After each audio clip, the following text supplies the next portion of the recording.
10 நிமிடங்களில் வெடியான பாடல். பாடல் ஒன்று 10 நிமிடங்களில் உருவாகியிருக்கிறது. அது பற்றிய சுவாரஸ்யமான தகவல்களை பார்க்கலாம். அன்று இளையராஜாவிடம் இயக்குனர் பாரதிராஜா ஒரு விஷயத்தை சொன்னார். நாளை காலை நேரத்தில் முட்டம் பகுதியில் ஷூட்டிங். 2 நாட்கள்தான் படப்பிடிப்பு நடக்கும். இப்போது என்ன செய்வது என்று எனக்கு தெரியவில்லை. அதனால் ஒரு பாடல் காட்சியை மட்டும் 2 நாட்களில் படமாக்கி முடித்து விடலாம் என்று முடிவு செய்துள்ளேன். எனவே அவசரமாக ஒரு பாட்டை கொடு என்றார்.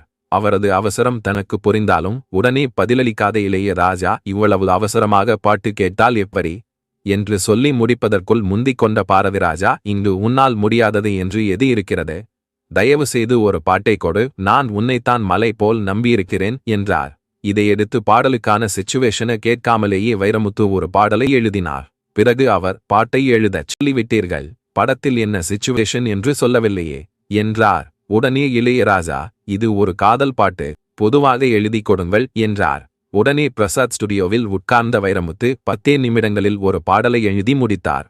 பிறகு இளையராஜாவும் சசிரேகாவும் பாடினர்.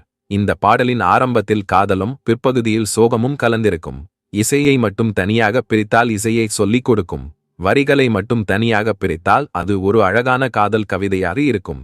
பாரதிராஜா இயக்கத்தில் கார்த்திக் ராதா அறிமுகமான அலைகள் ஓய்வதில்லை என்ற படத்தில் இடம் பெற்ற வெளியில் விழுந்து இதயம் நுழைந்து உயிரில் கலந்த உறவே என்ற பாடல்தான் அது.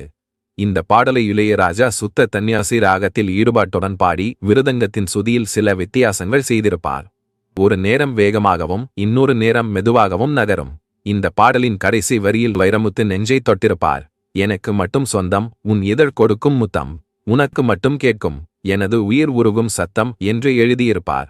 காதல் கைகூடவில்லை என்றால் அந்த உயிர் உருகும் சத்தம் சம்பந்தப்பட்ட காதலருக்கு மட்டுமே கேட்கும். காதல் ரசம் வழியே படமாகியிருந்த இந்த பாடல் அப்போது பட்டி தொட்டி முழுவதும் ஒலிபரப்பாகி பட்டையை கிளப்பியது.